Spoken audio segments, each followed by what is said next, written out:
नमस्कार दोस्तों। आज की स्टॉक लर्निंग में हम बात करने वाले हैं। कंपनी का नाम पॉलीप्लेक्स कॉरपोरेशंस है। और इस पे क्यों बात करने वाला हूँ, क्योंकि इसकी चार्ट में लगातार जो एक गिरावट चलती आ रही थी, लगातार वाली गिरावट। उस लगातार वाली गिरावट में एक जगह पे दोबारा मार्केट इसकी सस्टेन करती नजर आ रही है। इसीलिए हमने इसको समझने का प्रयास किया है, आखिर सस्टेन क्या करती नजर आती है। अब देखेंगे तो जिस प्राइस के आसपास बार बार आई है ना, वहाँ पे एवरेज, जिसको मूविंग एवरेज प्राइस कहते हैं कई बार, यहाँ इसने सपोर्टिंग जोन बनाई। सपोर्टिंग जोन के बाद चली तो लेकिन सस्टेन नहीं कर पाई थी, दोबारा गिर गई थी। उसके बाद मार्केट दोबारा चलती बुलती अच्छी लगती है इसकी चार्ट को। ये काफ़ी दिनों के बाद ऐसा पोजीशन देखने को मिला, जो कि देखा जाए कब से, मार्च के बाद इसमें गिरावट का माहौल था। और जो कि मार्च के बाद थोड़ा सा चढ़ा था इस क्वार्टर में, मार्च टू जून क्वार्टर में चढ़ा था, फिर जून में आके गिर गया। फिर यहाँ से जून क्वार्टर में ही स्टार्ट हुआ चलना और ये सस्टेन करती नजर आई। जहाँ पे इसकी एवरेज प्राइस के आप देखिए, एक सपोर्टिंग जोन देखे तो दोबारा एक सपोर्टिंग जोन के आसपास एक बेस बनाती नजर आ रही है यहाँ पे स्टॉक। तो जानने के प्रयास करते हैं इस स्टॉक के बारे में, क्या है, क्या क्या है इसकी पोटेंशियल के बारे में। तो बेसिकली मुझे भी ज़्यादा आइडिया नहीं है, मैं भी इसको लर्निंग एज करता हूँ। पॉलीप्लेक्स कंपनी का नाम है। पॉलीप्लेक्स अब कंपनी करती क्या है इसके बारे में नज़र डालें। इनकी जो वेबसाइट्स पे जो पिक्चर्स हैं वो तो बड़े बड़े इंडस्ट्रीज की बात करती नज़र आती है, और कहती है 36 ईयर हो गया कंपनी का इन द ऑपरेशंस के अंदर। और कंपनी कहती है जो one of the leading PET film manufacturers. अब क्या होता है मुझे नहीं पता, एक आम समझने के लिए, आम इन्वेस्टर को समझने के लिए आखिर हम इसको समझने का प्रयास करते हैं। पॉलीप्लेक्स कॉर्पोरेशन लिमिटेड जो है has the seventh largest capacity of the polyesters.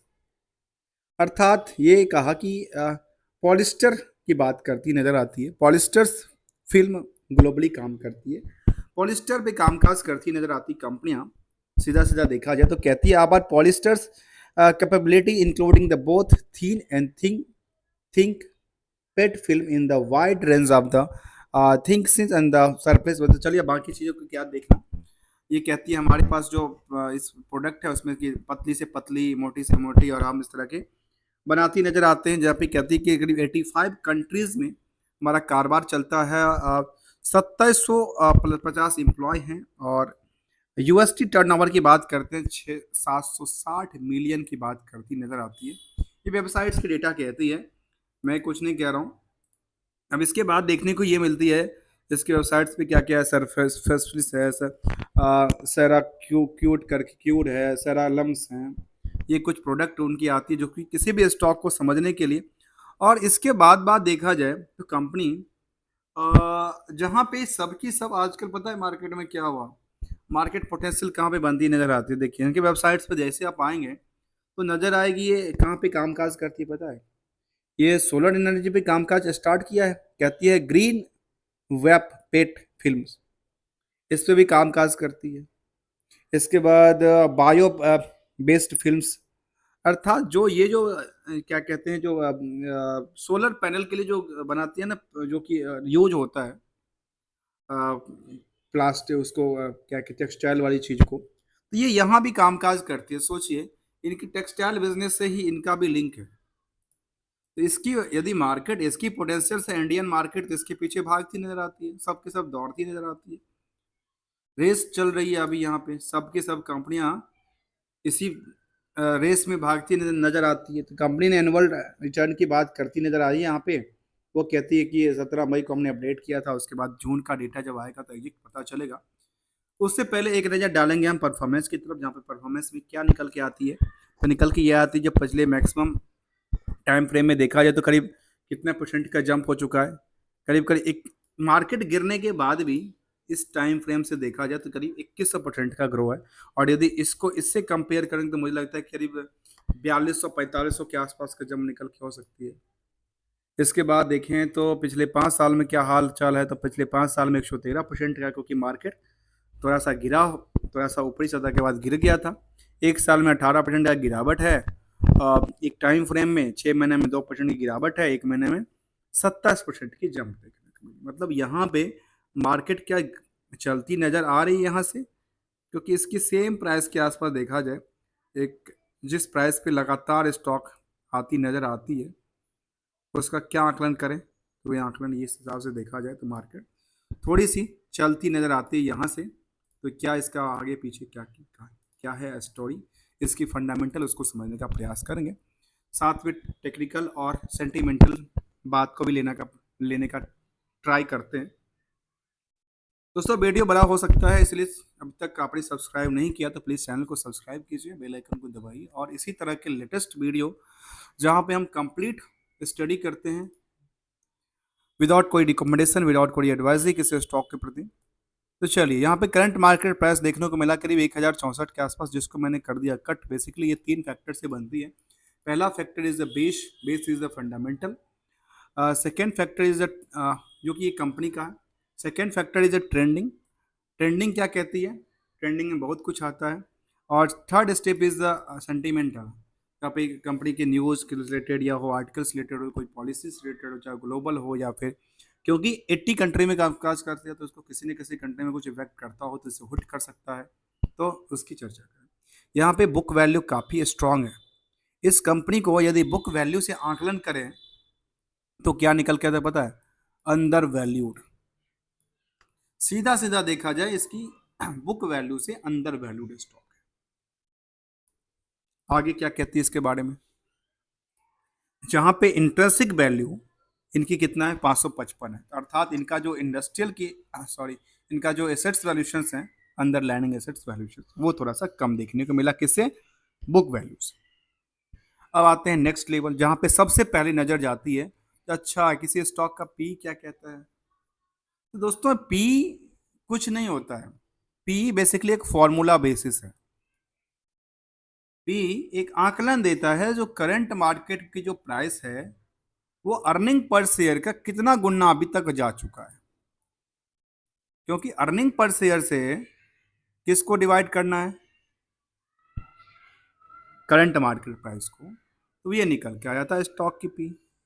अब स्टॉक की पी कहता है 8 के आसपास, और इंडस्ट्रियल की पी कहता है 29 के आसपास। अब एक आकलन करके देखिए, जहां पे हमने इसको देखा कि बुक वैल्यू क्या कहती है, 1111, और करंट मार्केट प्राइस है 1064, इसके हिसाब से अंडर वैल्यूड स्टॉक कहलाती है।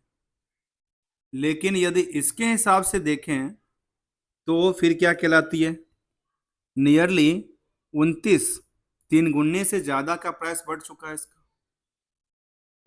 यदि इंडस्ट्री की बाकी सेक्टर की कंपनियां सबका एवरेज जो अर्निंग है, पी है, वो 29 30 आता है, इसका 88 90 आता है। इंडस्ट्रियल के पी से ये 3 गुना बढ़ चुका है मार्केट प्राइस, लेकिन बुक वैल्यू से आसपास कम है, अंडर वैल्यूड है, जिसपे देखा जाए प्राइस टू बुक वैल्यू 95% ही चढ़ा है, 0.95 है ही देखने को मिला। चलिए आगे क्या कहती है इस कंपनी के बारे में, जब हिस्टोरिकल डेटा में देखें तो अब एक चीज और देख लें, जो ये डिपेंडेंसी क्या है पता है ना, ये डिपेंडेंसी नंबर ऑफ शेयर और प्रॉफिट के बेसिस पे जनरेट होता है। इसके हिसाब से हो सकता है कई टाइम में ज़्यादा हो, कई टाइम में कम हो।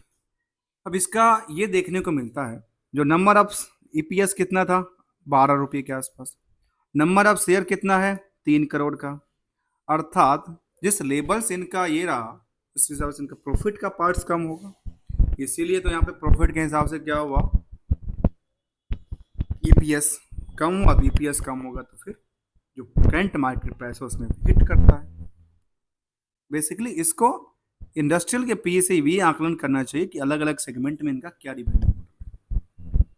अब आते हैं दूसरे इंडिकेटर जिसको कहते हैं फर्स्ट इंडिकेटर, जिसको कहते हैं second indicator is the debt to equity ratio कहते हैं, जिसको कहते हैं अच्छा कंपनी का डेट्स काफ़ी ज़्यादा हो गया है, कम हो गया है, डेट्स फ्री हो गया है, कंपनी बूस्ट करने वाली है। तो दोस्तों ये बात निकल के आती है, तो यहाँ पे डेट टू इक्विटी रेशियो देखें तो 0.21 के आसपास, और करंट रेशियो देखा तो 3 के आसपास।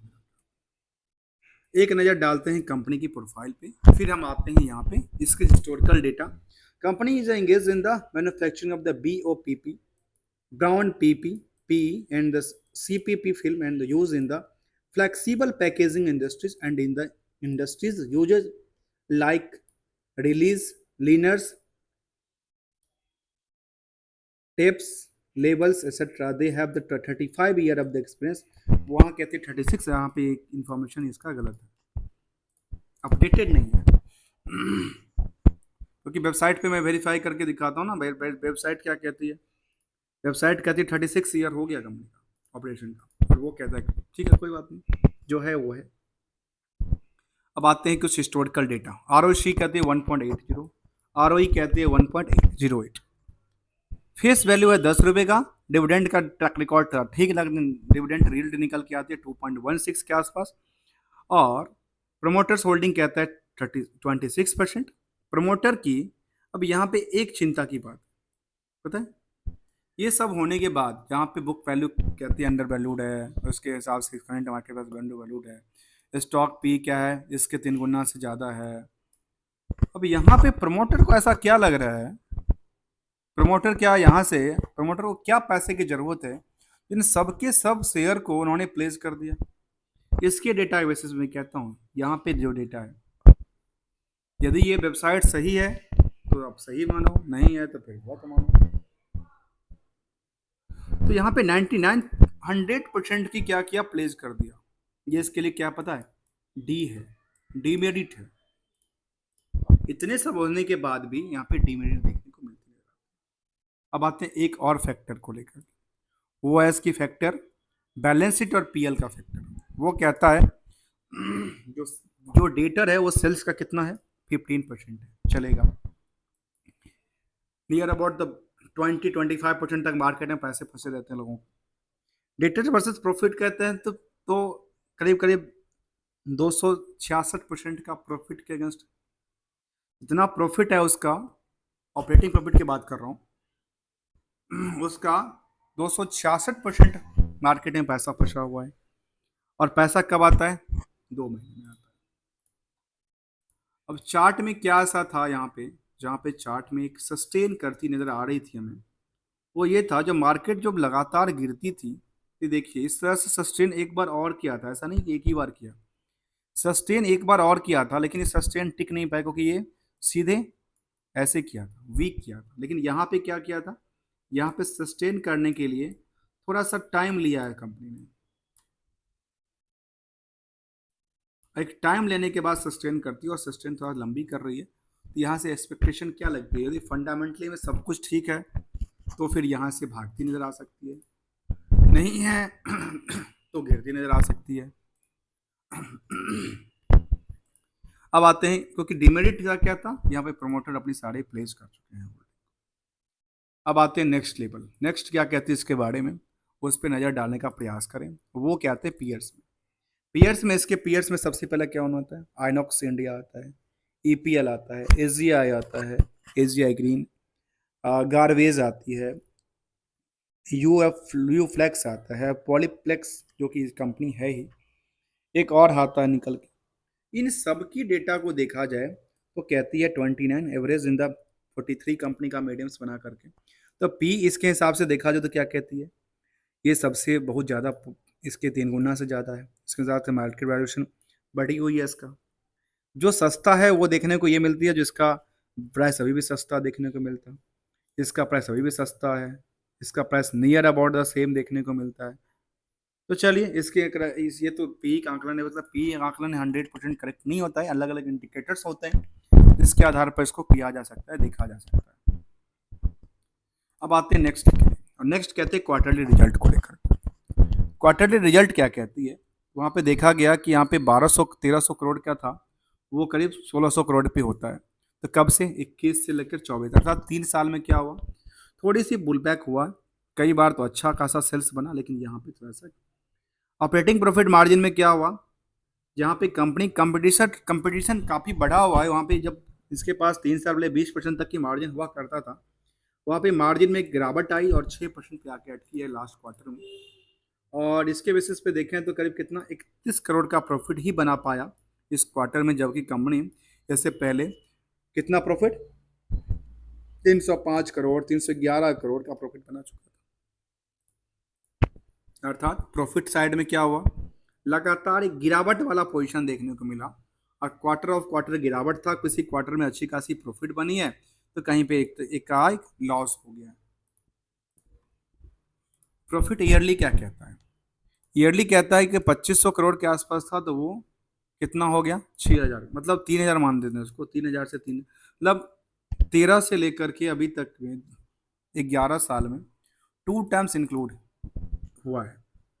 और खास के देखा जाए तो 5 साल अर्थात मैं 4 साल का डेटा लूँ, लेटेस्ट 3 साल का डेटा, तो 22, 23, 24 का देखिए तो 22, 23, 24 में क्या हुआ, 3 साल में गिरावट हो गया 6600 करोड़ से सीधे कितना 5% की गिरावट हो गई। और यहाँ से यदि पिछले साल से कंपेयर करें तो काफ़ी गिरावट हो गई।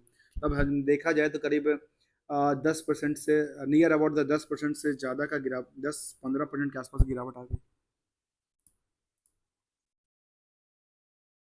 ऑपरेटिंग प्रॉफिट में जहाँ पे लगातार गिरावट था तो वहाँ भी यहाँ भी गिरावट आई। ऑपरेटिंग प्रॉफिट भी करीब 50% गिर जाती है। नेट प्रॉफिट में लगातार जो एक अच्छी सी पोटेंशियल बनती नजर आती है, लगातार लगातार जो बनती थी वहां पे आके धड़ाम से गिरती नजर आती है। आखिर क्या यहाँ पे हुआ क्या इस कंपनी को लेकर के, जहाँ पे लगातार इनकी फंडामेंटली डिक्लाइन करती नजर आती है, तो फिर स्टॉक तो डिक्लाइन करना ही था, स्वाभाविक बात है। कई बार ऐसा नहीं भी होता है, एक्सेप्शनल केस को लेकर के जहाँ पे सेल्स ग्रोथ में डिक्लाइन देखने को मिलती है, प्रॉफिट ग्रोथ डिक्लाइन देखने को मिलती है, स्टॉक प्राइस सीजीआर डिक्लाइन देखने को मिलती है, और रिटर्न ऑन इक्विटी भी एवरेज से भी गिरावट नीचे देखने को मिलती है। अब कहते हैं इसके बारे में एक नज़र डालने का प्रयास करेंगे, इसकी लेटेस्ट अपडेट के, जो कि सेंटिमेंटल कहते हैं, फंडामेंटल का पार्ट तो कुछ हद तक हो गया।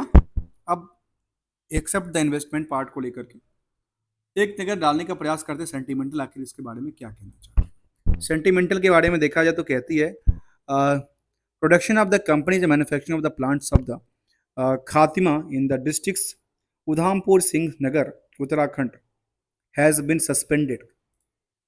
इसके लिए इशू ये आया रिसेंटली, जो इनके पास disruption of the operation of the Khatima unit in the state of the Uttarakhand. एक उत्तराखंड में इनकी यूनिट थी जहाँ पे ऑपरेशन इनका कुछ बंद हो गया, सस्पेंड कर दिया गया। क्या है, कहती है production of the companies manufacture plants of the Khatima in the districts Udham Singh Nagar Uttarakhand has been suspended affected morning of the 8 July को सस्पेंड कर दिया गया due to the heavy rain resulting in the flood like situations. यार यहाँ पे इन्होंने manufacturing plant क्यों लगा रखी है? जब फ्लड आ गया उत्तराखंड के अंदर, फ्लड आ गया अर्थात उत्तराखंड में फ्लड का प्रकोप चलेगा चलेगा तो इसका मतलब तो इनका यूनिटी बंद रहेगा फिलहाल। तो ये एक टेम्प्ररी है, मुझे लगता है कि ये टेम्प्ररी सिचुएशंस हैं। और उन्होंने कहा कि एज पर द सेबी की रूल्स रेगुलेशन, हमने कहा कि expected quantity of the loss और डैमेज की बात करते हैं। Loss damage of the property machines etcetera is being established कोई नहीं है। There is no loss of the life, कोई लॉस लाइफ नहीं, लाइफ में कोई मरा नहीं है देखने को मिला। Company has adequate insurance including loss of the profit. Company के पास इसके लिए यदि ये आती है तो कंपनी के पास क्या एडिक्वेट इंश्योरेंस है, जो कि including loss of the profit. यदि प्रॉफिट में उसको लॉस होता है तो इनके लिए इंश्योरेंस कवर करता है। तो चलिए इनके लिए एक चीज़ तो चीज़ अच्छा, चलो इंश्योरेंस मिल जाएगा, चलो ठीक है, कोई इशू नहीं है। तो इसके लिए लेटेस्ट अपडेट ये निकल के आए थे, जहाँ पे हमें ये भी समझ में आया कि अच्छा उत्तराखंड में बाढ़ का प्रकोप ज़रा ज़्यादा चल रहा है। इससे पहले डिस्क्लोजर ऑफ शेयर सर्टिफिकेट की बात करती नजर आई, फिर पोस्टल बैलेट की बात करती नजर आई, फिर ट्रेडिंग विंडो और बाकी सारी चीज़ को लेकिन एक्टिविटी चलती रही। यहाँ पे कंपनी लगातार, पता है ना कंपनी का पोटेंशियल पता है क्या, कंपनी की लगातार यहाँ पे एक सेल्स गिरावट था और प्रॉफिट में गिरावट लगातार हुई। इसी वजह से जो मार्केट में गिरावट थी उसके हिसाब से हुआ था। और यहाँ पे जब 6 जून को बाद मार्केट जब सस्टेन किया, क्योंकि देखिए 6 जून तक सब के सब मार्केट जो गिरती हुई मार्केट थी या चलती हुई मार्केट थी, आपको पता है ना, वो सब मार्केट आके हो गई एक एक लाइन में आके खड़ी हो गई, कुछ स्टॉक को छोड़ दिया गया तो सब एक ही लाइन में आके खड़े हुए। उस लाइन के बाद जो जितना परफॉर्मेंस करेगा ना इस 5 सालों में, उसकी बेहतर तरक्की देखने को मिल सकती है। अब यहाँ पे जो टेक्सटाइल इंडस्ट्री से उसके लिए कुछ न्यूज़ भी आए थे, जहाँ पे गवर्नमेंट ने कहा था कि हम टेक्सटाइल इंडस्ट्री को लेकर के कुछ प्लान कर रहे हैं, स्कीम लेकर आएंगे। तो इसकी वजह से इसका भी हो सकता है, इसके जो मार्केट जंप हुआ ना टेक्सटाइल इंडस्ट्री को लेकर ही हुआ, इसलिए मार्केट जंप करती नजर आई। और यहाँ पे जो मार्केट सेंटीमेंट खराब हुआ, खराब नहीं हुआ, अच्छा हुआ। देखिए 8 तारीख को इनका सेंटीमेंट आता है, मॉर्निंग में ऑपरेशन बंद करते हैं, 9 तारीख को इनका मार्केट जंप कर गया क्योंकि इंश्योरेंस कवर की। तो मतलब क्या सोचे कि इसका सेंटिमेंटल क्या खराब हुआ या अच्छा हुआ। अब आते हैं इसके तरफ शेयर होल्डिंग पैटर्न के तरफ। शेयर होल्डिंग पैटर्न क्या कहते हैं? 26% प्रमोटर रखा है, और 26% प्रमोटर में पता ना डिमेरिट क्या था। 26% प्रमोटर में सब के सब क्या किए थे, प्लेज किए थे। वो कि डेटा स्किनर के ऊपर है, बीएससी और नर्सी के ऊपर हमें डेटा ऐसा देखने को नहीं मिलता है। यहाँ पे क्या है, और ये एक डेटा यहाँ पे होता है बीएससी के ऊपर देखा जाए तो बीएससी के ऊपर एक डेटा होता है, लेकिन यहाँ पे शायद देखने को मिल जाए तो अच्छी बात है। शायद शेयर होल्डिंग पैटर्न के अंदर यहाँ पे data promoter place holding in crore की वहाँ पे कोई डिटेल नहीं आता। अब लेकिन वहाँ पे डिटेल है, अब वो क्या वहाँ से कहाँ से डेटा कैप्चर होता है वो मुझे आइडिया नहीं है, क्योंकि ट्रस्टफुली वेबसाइट के तौर पे लोग यूज करते हैं उसको। हमने इसलिए उसको यूज करने का प्रयास किया है। शेयर होल्डिंग पैटर्न में क्या देखने को मिला, जो 26% जो होल्डिंग है वो यहाँ पे एक एनालिसिस में देखने को मिल सकता है। क्या ऐसा है था, कुछ ऐसा था। Promoter holding is a low, is low 26% है। प्रमोटर की होल्डिंग काफ़ी कम है, और पुअर ग्रोथ सेल्स करती है। और प्रमोटर ने डिमेरिट यहाँ पे देखने को मिला कि ये 99% की प्लेस कर रखी है, ये इसकी डिमेरिट है। तो यहाँ पे इन्वेस्टमेंट पार्ट में देखें तो प्रमोटर क्या है, प्रमोटर में देखने को मिला कि Mahalakshmi trading and the investment company है। कभी थी, फिलहाल देखने को यहाँ पे नहीं मिली। एक कंपनी जिसका नाम है सिक्योर इन्वेस्टमेंट लिमिटेड, जिनकी होल्डिंग कहाँ पे 17% के आसपास है, और इनकी केवल एक ही कंपनी में देखने को मिलती है, बाकी कोई कंपनी में देखने को नहीं मिलती। इसके बाद संजीव सरिता और कुछ बड़ी कंपनी का नाम था, लेकिन ऐसा पोजीशन देखने को नहीं मिलती। यहाँ पे एफ आई ज़्यादा है, डी आई कम है। एफ आई ने पोजीशन को थोड़ा सा बिकवाली किया, और बेसिकली ये बिकवाली और खरीदारी का पीरियड ये होता है ना, जब लास्ट टाइम में किसी ने डेटा पंच कर दिया, उस हिसाब से जो बच गया वही मार्केट में आ जाती है, डेटा वही निकल के आती है as on cut off date के हिसाब से। तो आज के डेट में ये सिचुएशन है। एक्चुअल में डे टू डे में चेंज होता रहता है, ये मुझे लगता है ये को ट्रैक करना, यदि इसको कोई ट्रैक कर ले तो मुझे लगता है कि डेटा एक करेक्टली भी आगे लोग कर सकता है ट्रेड के तौर पर। जिसको अक्सर देखा गया कि जो कि बल्क ट्रेड होता है या ब्लॉक डील होता है, उसके लेवल पे मार्केट पॉजिटिव और रिएक्टिव करती रहती है मार्केट को लेकर। ये एफ आई के बाद डी आई देखें तो यहाँ पे डी आई भी है, कुछ बड़ी निपॉन्स लाइव करके आती है। पब्लिक में देखें तो पब्लिक में क्या कहती है, पब्लिक में एक लोग हैं जिनका नाम है एजीपी होल्ड कंपनी लिमिटेड। ये 24% की होल्डिंग है। अब ये मुझे लगता है ये ऐसा क्यों है, इसमें इसमें इस कंपनी में पब्लिक होल्डिंग के देखने को दर्शाती है, क्योंकि इनका किसी एक और कंपनी में नहीं देखने को मिला। अब ये कंपनी इनकी होल्डिंग वाले कंपनी की लिस्ट है या किसकी लिस्ट है, ये तो कहना मुश्किल है, क्योंकि अब यहाँ पे हुआ क्या था उसको एक नज़र वो भी डालेंगे आखिर इनका ड्यू डिलीजेंस क्या कहता है। और ये टेक्निकल क्या है, कंपनी में 24% के बाद रेस्ट जो है वो इंडिविजुअल के पास है, तो इस इंडिविजुअल में क्या रिएक्ट करती नजर आती है। तो इंडिविजुअल में देखने को मिला कि कितना 31 और एक 32, नियर अबाउट द 32-33% के आसपास जो पोजीशन है ना, वो रिटेल के अंदर है। इस कंपनी में 33% की होल्डिंग रिटेल के अंदर है, और रिटेल इसको हैंडल करती है, जहाँ पे इसके 31% तो 2 लाख से कम के इन्वेस्टमेंट वाले हैं, जिनको क्या लगता है कि मार्केट सेंटिमेंटल बढ़ेगा घटेगा। ये एज ऑन डेट का डेटा नहीं होता दोस्तों, ये एज पर कट ऑफ डेट का डेटा होता है, इसलिए ऐसा एज ऑन डेट का डेटा मिलता तो और बेहतर हो सकता था लर्निंग के लिए। हम ट्राई करेंगे एज ऑन डेट का डेटा कुछ ना कुछ लेके आए, समझने का प्रयास करें हम भी। अब आते हैं इसके बाद हम समझने का प्रयास करेंगे जो ड्यू डिलिजेंस है उसके बारे में। क्या ऐसा कुछ है ड्यू डिलिजेंस में, तो ऐसा ड्यू डिलिजेंस में कुछ देखने को नहीं मिला। इनका कुछ केस वगैरह का ऐसा देखने को नहीं मिलता है जहाँ पे एनसीएलटी और बाकी सारे केस को देखा जाए तो। लीगल मैटर भी देखने को नहीं मिला, डिफॉल्टर की लिस्ट में नहीं आता है। पीयर्स में देखा है तो पीयर्स में सबसे बेहतर कौन निकल के आता है, जिसका नाम है एक कंपनी है जिसका नाम है हुक्ता मुक्ता हुक्ता मुक्ता इंडिया लिमिटेड, जिसका सबसे ज़्यादा स्टैंडअलोन में सेल्स देखने को मिला है। और इसके बाद देखा जाए तो और हिंदुस्तान कौन है, हिंदुस्तान नेशनल ग्लास है, और इसका नाम तो चौथा और 5वां नंबर पर आता है। कंसोलिडेट डेटा देखेंगे तो यूएफ फ्लैक्स आती थी, पॉली फ्लैक्स जो कि दूसरे नंबर पे आता है कंसोलिडेट डेटा में, जिनके पास चाहे वो रिजर्व एंड सरप्लस की बात करें तो भी काफ़ी अच्छी पोजीशन में देखने को तो नहीं मिली, लेकिन सेल्स इसका बाकी कंपनियों से थोड़ा सा अच्छा लगा। इसलिए मुझे लगता है कि मार्केट में पीयर्स के हिसाब से कंपेयर करते हैं तो मार्केट में यदि सेक्टर परफॉर्मेंस करती है तो फिर कंपनियां भी कम परफॉर्मेंस कर जाती है ना, इसलिए यहाँ पे डेटा देखने को मिलती है। यहाँ पे पीयर्स में देखें तो सबसे nearest peers U F flex करके आती है, यू फ्लेक्स करके आती है, टीपी करके आती है, ईपीएल आती है। चलिए अब एक नज़र डालने का प्रयास करते हैं इसके सेगमेंट वाइज में, जाकर सेगमेंट वाइज क्या कहना चाहता है, सेगमेंट वाइज कोई डेटा होगा तो हम लेने का प्रयास करेंगे समझने के लिए। सेगमेंट वाइज में कोई डेटा नहीं देखने को मिला इस तरह का। As on time frame stock की परफॉर्मेंस क्या दर्शाती है, क्योंकि हमने इसको देखा कि जो यदि मार्केट बूस्ट करेगी तो मार्केट बूस्ट करती है, इसका स्टॉक भी बूस्ट करेगा, क्योंकि दूसरे नंबर का स्टॉक कंपनी नज़र क्या है।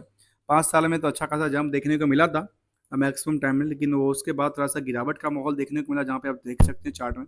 या 6 महीने में थोड़ा सा जंप करती नज़र आ रही है, 1 महीने में अच्छी खासी जंप करती है, 5 5 दिन में थोड़ा सा माहौल में थोड़ा खराब भी हो जाता है कई बार।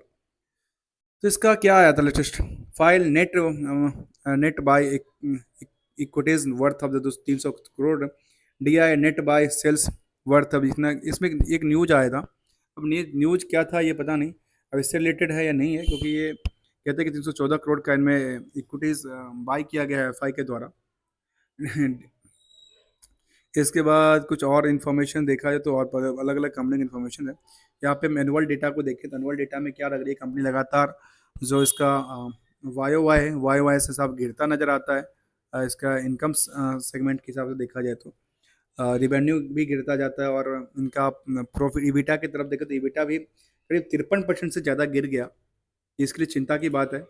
इधर यदि फाइनेंशियल में बैलेंस शीट को देखें तो थोड़ा सा हमेशा गिरावट ही माहौल देखने को मिला इस स्टॉक को लेकर के।